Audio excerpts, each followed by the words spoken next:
So, hi guys! Gusto ko lang i-share sa inyo kung ano yung sunscreen na ginagamit ko na super affordable lang at saka effective din siya. So, dalawa po tong sunscreen na ginagamit ko. Try nyo din to kung gusto nyo. So, ako at the age of 30, ngayon ko lang na-realize na dapat pala mag-sunscreen tayo kasi kung gusto natin yung skin natin mapangalagaan, diba? Dati hindi, wala akong pakialam. Ngayon, nung ano na, parang ano na tayo, lumagpas na yung edad natin sa kalendaryo, yun na na-realize ko nga, dapat pala may sunscreen. Kahit hindi ako iba-ibang pang whitening, basta may sunscreen ako. So, ito po yung ginagamit ko. Yan, yung Dissor sunscreen na bronze foundation at yung isa instant foundation, yung white lang. Kung gusto mo yung parang tan ang mukha mo, ito yung gamitin mo. So ito, alam nyo ba na sobrang nito, sobrang tipid, as in sobrang tipid lang. 40 grams ang dami na. So iyan, ganun lang. So iyan yung, alam nyo parang ka lang, nag BB cream lang to siya. Yan. Diba? Alam nyo pagkatapos yung maligo, tapos maglagay kayo ng moisturizer sa mukha nyo.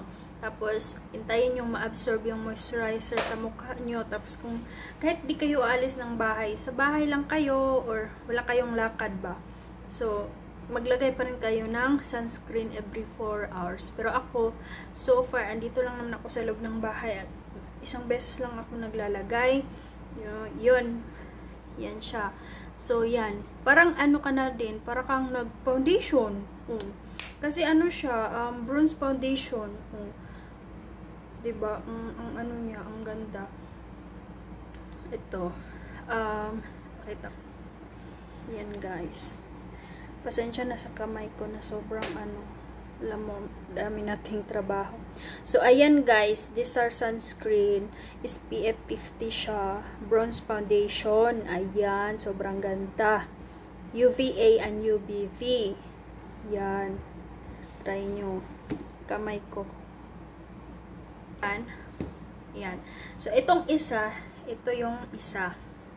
Puti to. No.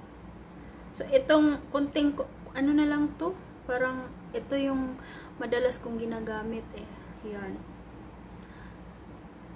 Sobrang to. Sobrang tipid talaga niya. Alam nyo, nabili ko to, naalala ko, May. Na ngayon? July. August. So, 3 months. Tapos, parang ang bigat pa, Yan. So, ayan, tingnan nyo, guys. Ito yung isa na bronze. Yan. Ito yung sa white. Yan. Alam niyo, pag aalis kayo, parang, ito na din yung parang mo, top mo, pag aalis ka, parang, no need mo nang mag-press powder. Ito na rin yung ginagamit mo. Yan. Minsan, pag lumalabas ako, ito lang yung ginagamit ko. As in, super ganda. Super tipid talaga. At saka, ito yung pinaka-affordable na sunscreen dito. So, try nyo rin to, guys.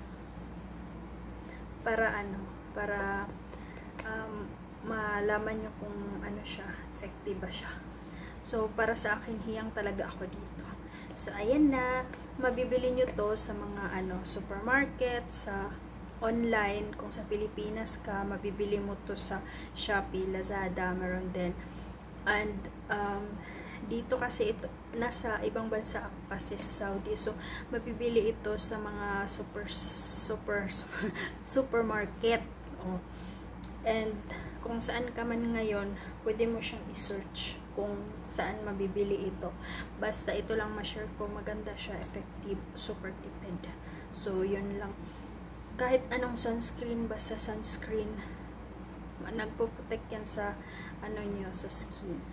Basta ikaw, ang edad mo ngayon is nasa teenager ka, mag-sunscreen ka para pagdating mo ng medyo matanda ka, masave mo pa yung mukha mo. So, yan. Late ko nang nalaman. Dapat nalaman ko noon. Siyempre, hindi naman natin masisisi din na ang hirap ngang bumili ng bigas noon. Uunahin mo pa yung mga ganito. Pero kung kaya mong bumili nito, bumili ka. Kasi super tipid. As in, tipid na tipid na tipid. Yan. Ako, ang i-recommend ko sa inyo, bumili kayo ng ganito, dalawa. Para pag gusto mong medyo tan yung mukha mo, parang hindi ka masyadong puti. Ito yung ano mo, gamitin mo. Pero pag gusto mong medyo white yung mukha mo, ito yung gamitin mo. So, yun lang guys.